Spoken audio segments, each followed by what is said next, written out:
Hi, welcome into Knit Habits. I am so glad to have each of you here with me today.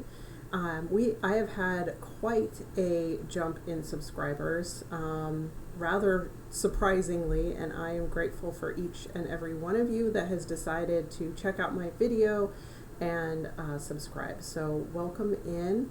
Wanted to just give a little bit of refresher on why I call this channel Knit Habits and just a tiny bit about myself. Why do I call this Knit Habits? I have had that question a couple of times, and I decided to call the channel Knit Habits because my daily habit is to knit. I knit most of my day. When I can get my hands on yarn, I am definitely, they are definitely busy knitting, or in this case doing some embroidery as well that you'll see later. So that is definitely part of it, is just my daily habit. The other reason is, as a therapist, one of my jobs when I work with people is to help people become as effective in their lives as possible. And I try to help people build habits that are healthy for them and help them become the most effective individual person that they can personally be. And sometimes that is stopping habits that maybe aren't in their best interest. So that is all the reasons why I decided to call it Knit Habits, if anybody was wondering. And a little bit about myself. I do live here in Raleigh, North Carolina, with my husband, my 2 adult sons, and my soon-to-be daughter-in-law in April. And we came here via Colorado. I was very much so not thrilled with the cold weather anymore. As you can tell, I don't have an accent, so I'm obviously not originally from North Carolina. I'm originally from Southern California, and that cold weather in Colorado, while I did that for 16 years, was just a little bit too much. And so we decided to move somewhere where it didn't snow, or very rarely snows here. In the 2 years we've been here, we've had like 3 inches of snow, which I can definitely deal with. So that is why we are here, and we absolutely love it here. It's absolutely beautiful, and hopefully you've seen some pictures and or video of just the fall colors in and around our neighborhood here. So just a little bit of a background, and thank you again for everybody that's decided to come in. I am grateful for each and every one of you. I know I was telling my son as the numbers kept going up, if I had a room and you were all in the room, I would literally just be like, hi, I like knitting, and then just sit there because I'd be scared to death. But since I'm just sitting in my office / craft room by myself, well, the dogs are here, but mostly by myself, talking to a camera, it's much easier. But I am grateful that you're all here and want to come check out my channel, so thank you very much. So what do I have for you today? I have a little bit of talk about prizes that I won. Prizes for maybe a couple of you in the future. A finished object, a half object, some works in progress, one of which you've seen, 2 of which I just started. I'm going to talk a little bit about a section that I briefly mentioned, I think, in maybe my 2nd or 3rd episode, having a spotlight on people. Any of you that want to email me a picture of a finished object, and I will spotlight it. I was going to call it Spotlight on Y'all. We'll see how that goes. I do have one, and then a little bit of therapy talk. So we will jump right into that. Okay, prize winning. So in one episode, I think when I last won a prize from the Naughty Knitress, from Andy, I talked about how I really I never win anything. Well, I can't say never because now I've won 2 things in this last year, so can't say that anymore. In not this last episode, the one before that, I did talk about the sweater that I did. I did the striped sweater by Andrea Mowry in Rama, and it was all yarn from the Woolly Thistle, and they were doing their sweater cowl. So that was a finished object. I did enter to win a prize, and I was lucky enough to do that, and I was really lucky enough to win a collection of patterns, and I'll have the pictures up while I'm talking about them. The pattern is the 2023 late summer collection, and the patterns are by Norma, and her last name is spelled N as in Nancy, D-L-O-V-U. I do not want to butcher her name, so I'm just going to spell it. I will have the pattern, her link down below, and the patterns that I got to win are the Bigger Than Life. Oh, and she is Bigger Than Life on Instagram. That's how you can find her on there. Bigger Than Life Knits on Instagram. So I did win a tank, a vest, a short sleeve sweater, and a summer shawl and socks. And that's the, I'll have the names and everything linked below. So that was really fun. And her patterns are beautiful. I haven't knit any of the patterns, but I did look through all of her patterns on Ravelry, and they are absolutely gorgeous. So whether you're on Instagram or Ravelry, I'm sure you can look her up and find her. So thank you to the Woolly Thistle, and that was really fun to get that email saying that I had won a prize. So and I definitely wanted to talk about her patterns because they're absolutely really, really pretty. She has a pair of socks. One of the socks that I won, let's see, they're called the Diamond Walk socks. Super cute. I'll have a picture. And then she has a pair of socks that I put on an Instagram story, but I'll put a picture up here. And they're like daisy. They're like black background with like white and yellow daisies. They're so, so cute. So that's super fun. So check her out. Norma, N-D-L-O-V-U is her last name. And Bigger Than Life Knits on Instagram. So check her out. Very exciting. Now, what did I finish? Let's see here. I was able to finish the Fairground socks by Kay Jones. And I do have them here on my sock blockers. Look how cute those are. Aren't those gorgeous? Oh, there we go. There they are. And 2 of them. Super cute. Love that feather and fan. Now she does describe it as feather and fan on there, just a little bit different. And so this is the the umbrella toe is what she calls it. And I will pull these off here so I can kind of show the toe here. And these are my sock blockers. I'll have them listed down below.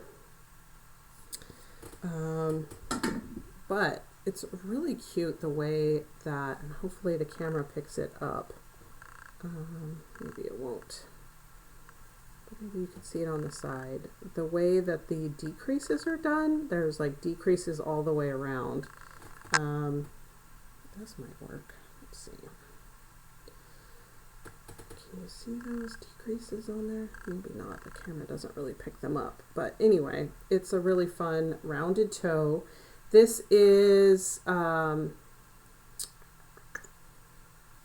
16 rounds of 1x1 ribbing, just knit 1, purl 1. And then I did 12 repeats of the 4 row repeat here. I don't like a really long sock. I know a lot of people make really long socks. I have kind of large calves, and so they just don't, it doesn't work for me. So And then I did the butterfly heel, and she does have a 2 heels on that pattern when you purchase it. She has a regular heel flap in gusset, and then this butterfly heel, which is what I did. And I talked a little bit about it last time. It's a lot like, well, it's kind of reminiscent of the shadow wrap heel, which I will be doing in the other pair of socks, which you'll see here in a few minutes. So got those done. They are super cute. I really, really like them. These are for myself. So yeah, that's about that. Now, of course, since I didn't do them as long, I do have about 50 grams left of the yarn. There it is. So I have enough to make another pair of socks, which I'll probably just do like a vanilla pair of socks. So I definitely have enough of that. And that was the Fiber Nymph Dye Works again, in the Autumn Palette Pie in the Heavenly Base, and that's an 80-10-10, as you can see there. So there are those. That is my finished object for this episode. My half object, for those of you that have been with me for a while, you probably remember me talking about how my father-in-law painted the bottom of my wedding shoes.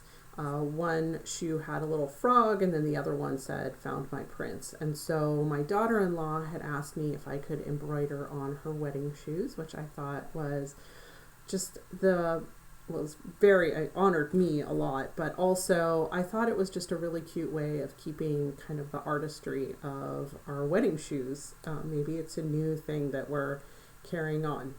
Who knows? But I did finish one of her shoes, so I thought I would show you guys.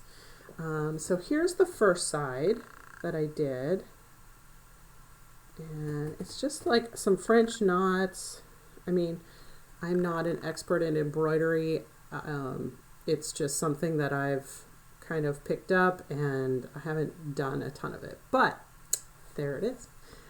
Super cute. I will say, let me tell you, this part up here, there isn't much room inside the shoe to be able to get my hand and the needle in there, and it was very difficult. So there's those. They are super cute. And then here's the other side.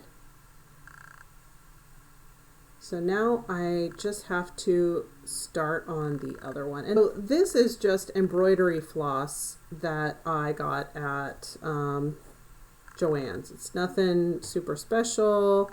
But yeah, so that's super cute. So now I have to do the other shoes. So when they're done, I will show you. She's pretty pleased with those. I think they'll be cute, and she'll be super comfortable. She's wearing nice, comfortable shoes. I don't blame her.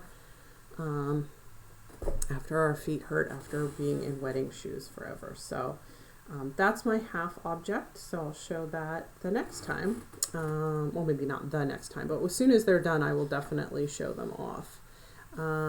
So works in progress. The first work in progress is some vanilla socks that I'm doing for my son. I generally will make him a pair of socks at Christmas time.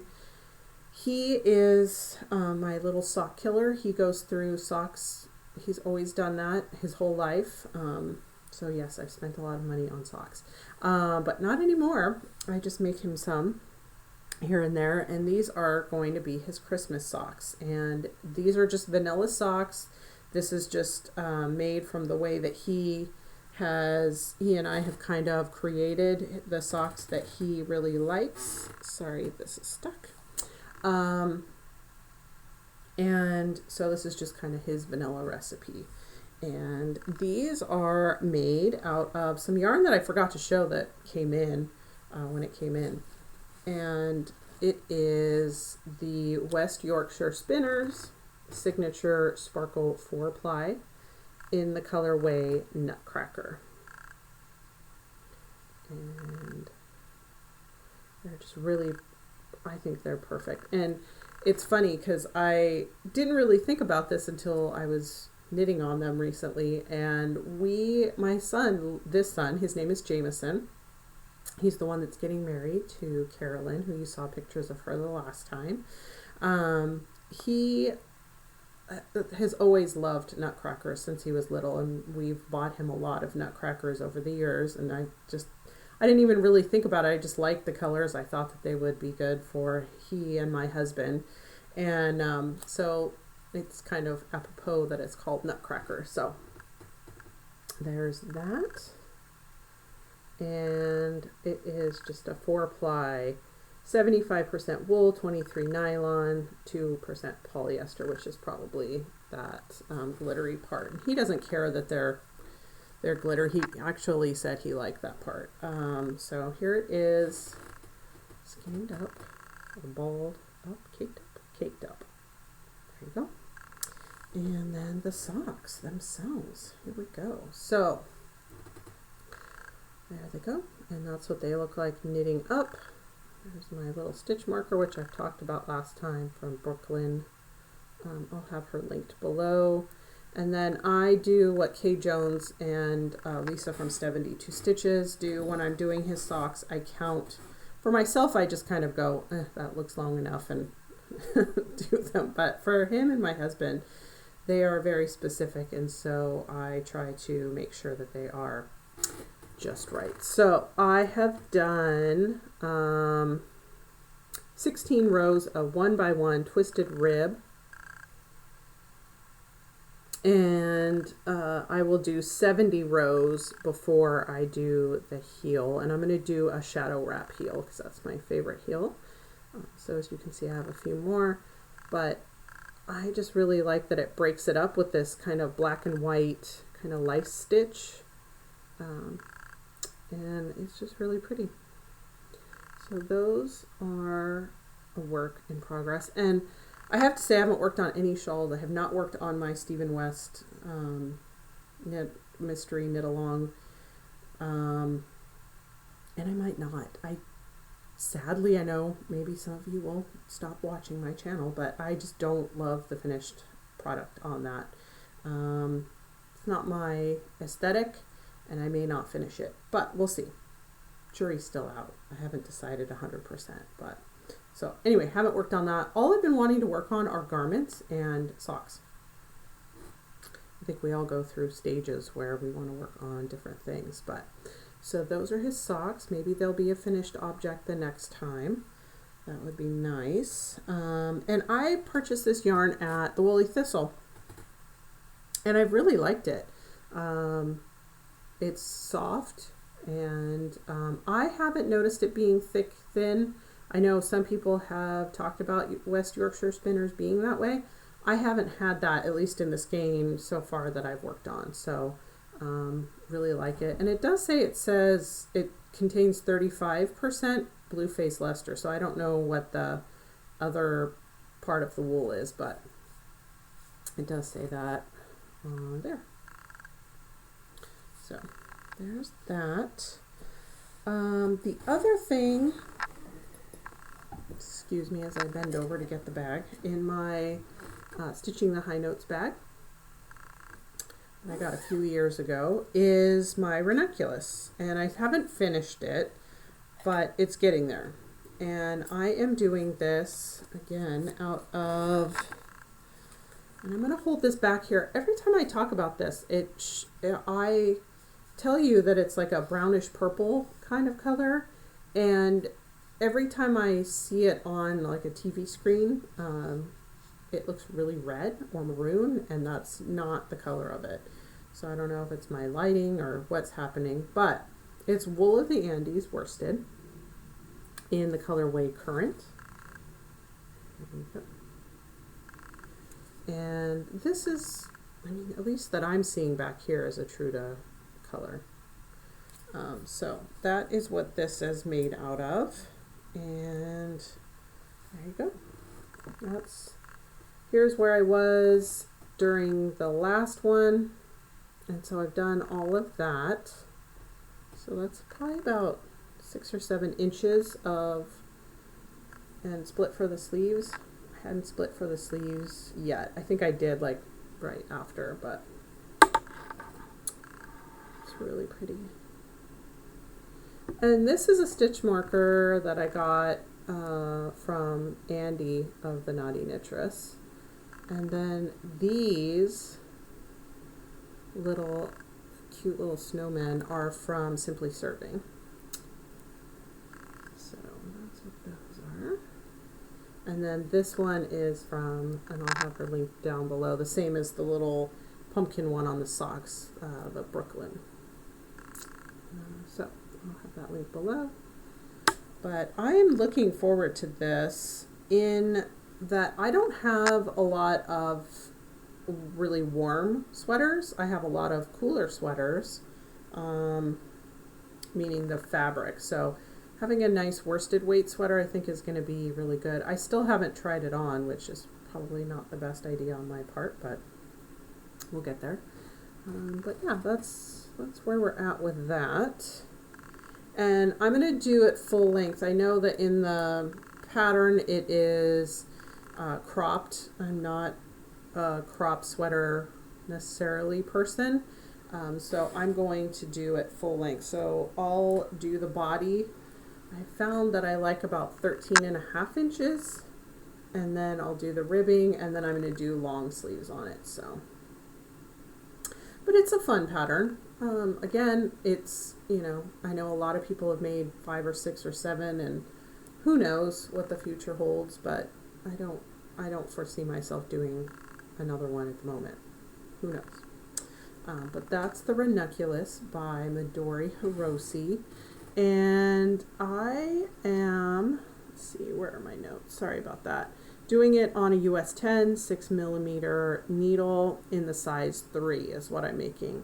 And again, that is the 100% Peruvian Highland wool in the wool of the Andes in the colorway Current. So I think it's going to be pretty though. And I'm looking forward to having a nice warm sweater, I think. So there's that. The other thing that I am doing is, and I talked about this the last time, about wanting to do this sweater. And I have it in my bag that I got at Wool & Folk this year, which is the bag by The Bearded Pearl by Caleb. And I know I gushed about this bag the last time, but I have to tell you, having used it now, I love it even more. And it's a nice sturdy bag. It's got a nice bottom. Sorry, there's yarn stuck on it. Nice bottom, box bottom. And then it has that top, which you can just kind of close up. So that's fun. So I'm going to undo that. And the way I've been using it, see how that opens like that? I have been folding this top part over, so it's just open on the top. I'll show you.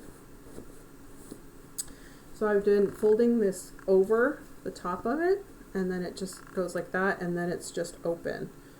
And as you can tell, I have my needles, I have that, and then this one here was the ball of yarn, or the cake of yarn, but I'm almost out of it, as you can tell. So I just put that in there, and then I have the project, which I'll talk about, and then I have three skeins of the yarn in there, and I still have room. You know, I could definitely add some more into there. So it's a nice size as well, for sure. So this is, and I talked about it last time, the Manhattan Vest by Tori U. And it is knit flat, and then I think some of it is in the round, but at least to start with, it is knit flat. And it says it's a top-down drop shoulder with exaggerated split hem and 2 choices of neckline. I haven't decided on which neckline I'm going to do. The choice is a mock turtleneck, which even on the photo, which I'll put a photo up of, comes up fairly high on her neck, but she calls it a mock turtleneck. I always think of mock turtlenecks as being a little bit lower, but or a crew neck, and I haven't decided which one I want to do yet. We'll see. So mostly knit flat, and then I know it started out here at the cast on edge right here, and then had you do some short rows right away, and then you knit flat, back and forth, knitting and purling. So if you're one of those people that don't like purling, it is knitting and purling. But this is out of the Clown Board Fibers, worsted weight, 100% alpaca, 110 yards in stone heather. I think it's going to be beautiful. And you can kind of see a little bit of a halo on there. I think it'll have a nice halo. This is the back portion. And so you knit until this is around, I think it's like 10 inches, and then I haven't read that far ahead in the pattern. So just knitting back and forth. It's not the most exciting thing to show on the podcast, but there it is. And this yarn is gorgeous. I keep having everybody in the house look, see, it's so soft, touch it. People driving everybody crazy, but hopefully I'll have something more interesting to show the next time. But I'm looking forward to this, and I think this is a discontinued yarn, but I'll show it anyway. There's the Cloudborn limited edition alpaca worsted stone heather. It says colors 48-002, but it is 100% alpaca. So there is that. So that is pretty much all I've worked on. Again, like I said, I have not worked on the Stephen West. I just don't love it. And if I'm not feeling inspired, I just may not finish it. So we'll see. We will see on that. So, want to talk a little bit about something that came into the house additionally. Hold on one second. Sorry, way too much bending over in this episode. My friend Carrie, who I will be talking about in the Spotlight on Y'all section as well. I also work with her, and she messaged me and said, I have something at my house that needs to be in your house. And I thought, okay. She said, can I have your address? So I sent her my address. And lo and behold, I get this really package, and I was like, I did not order anything. Like, I don't know what this is.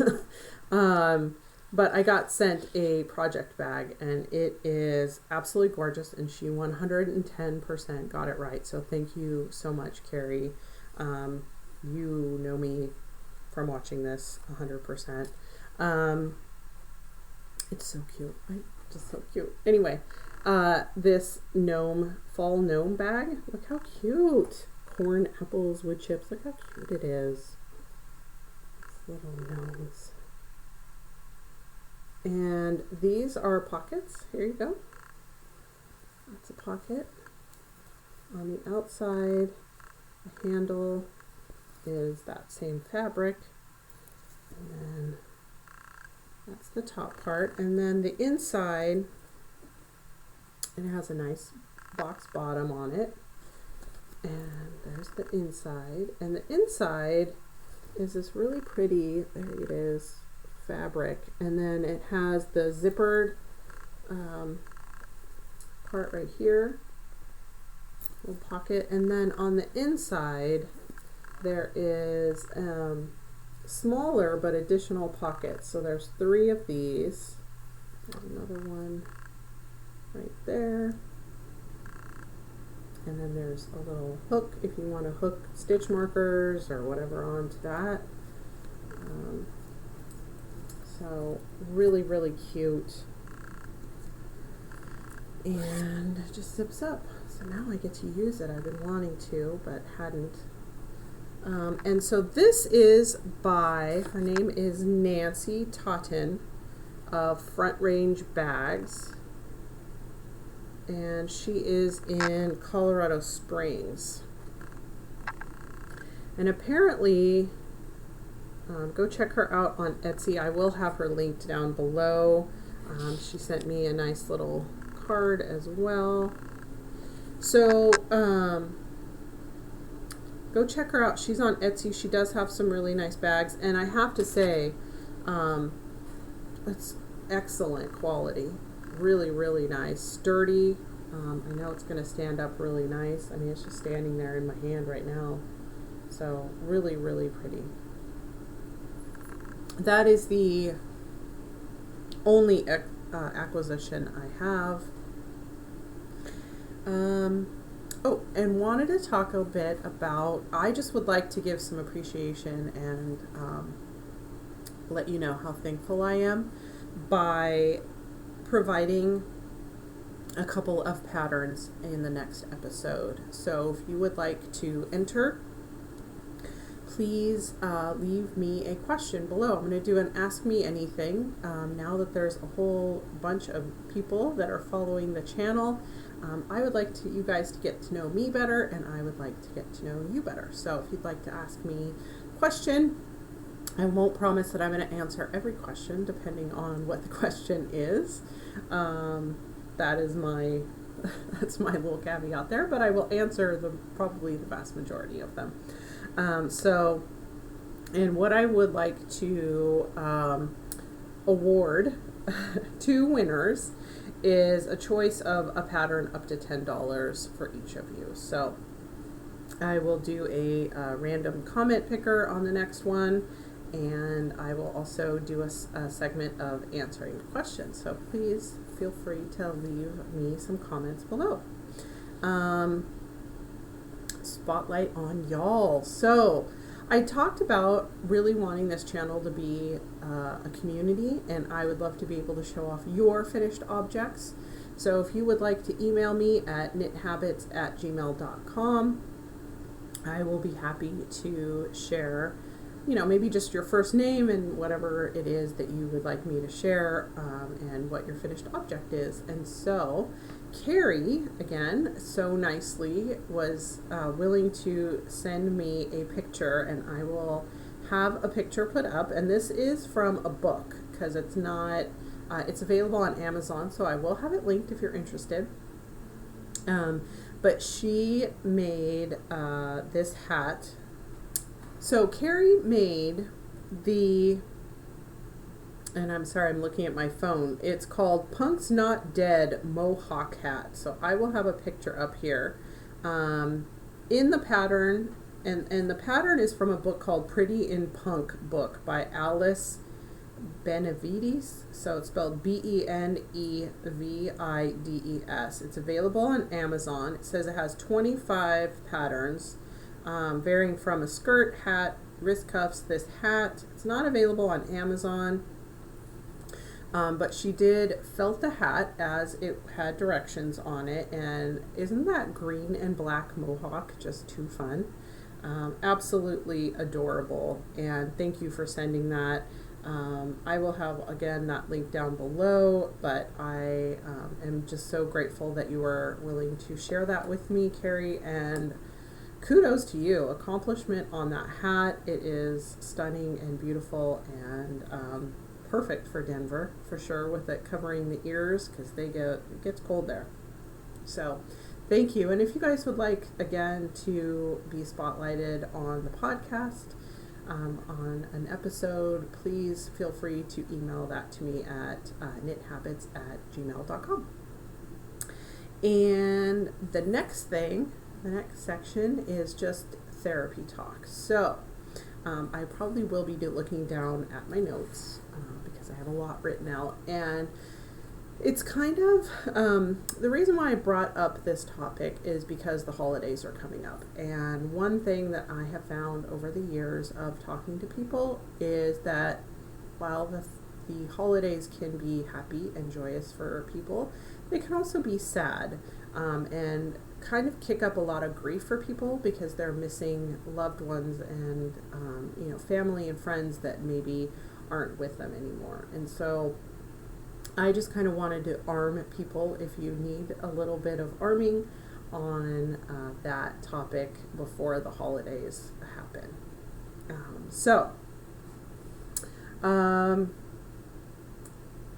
Wanted to talk a little bit about feelings of grief. And if we think about grief, grief refers to the thoughts, feelings, and behaviors connected to loss of something important or someone important, right?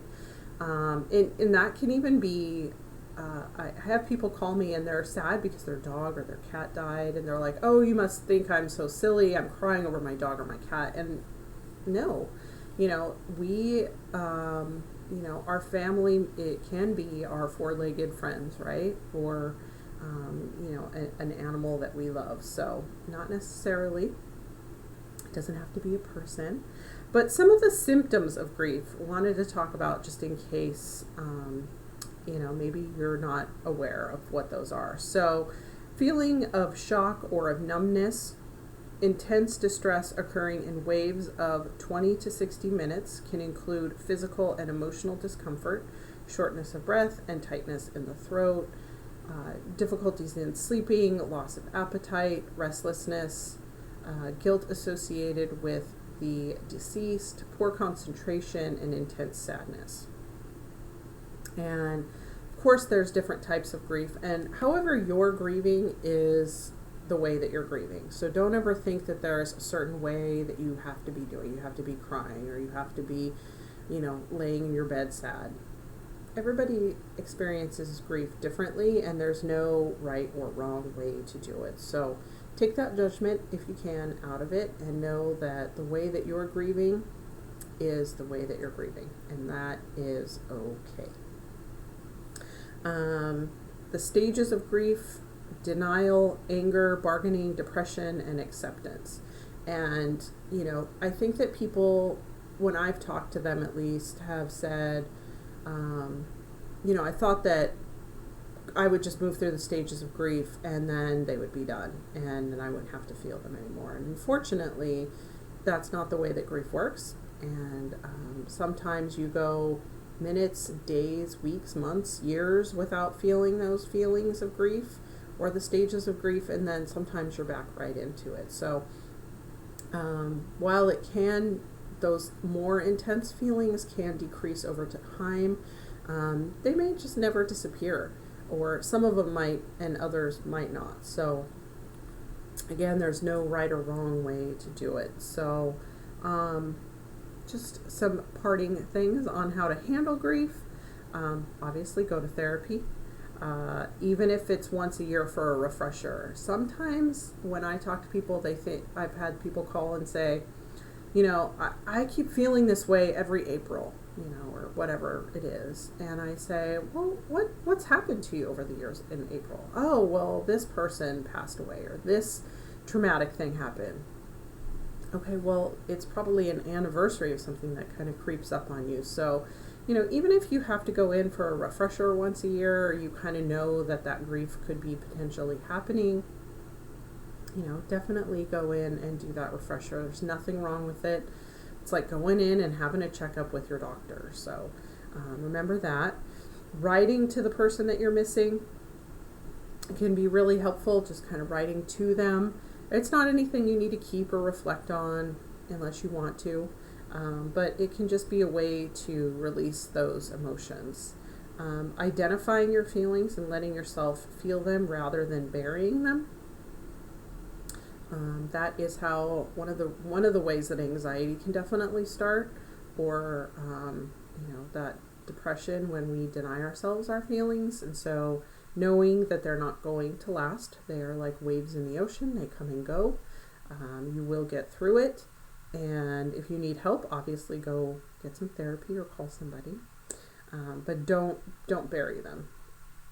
And remember that moving on and continuing to live does not mean you're forgetting them either. So try to move on as much as you possibly can, and know that they'll always be a part of you, right? That person, even if they're people that are kind of in and out of our lives for, as I say, a chapter, they're not there forever. They're not there for the whole story. that person will always be a part of you. So remember that as the holidays roll in. And, reach out to your employee assistance program or 988, which is the new national helpline, if you need to, or friends or family that you count on. While the holidays can be definitely beautiful time, they can definitely be a trying time as well. So hopefully you guys have enjoyed this, and hopefully the channel will continue to grow. And I am grateful for each and every one of you. Please remember to leave your questions below, and I will choose 2 random people to get those patterns of up to $10 of your choosing to be gifted to you. And I hope that you each have a wonderful rest of your day, week, time until I meet with you again. And also, don't forget to give yourself the same grace that you give everyone else. Take care.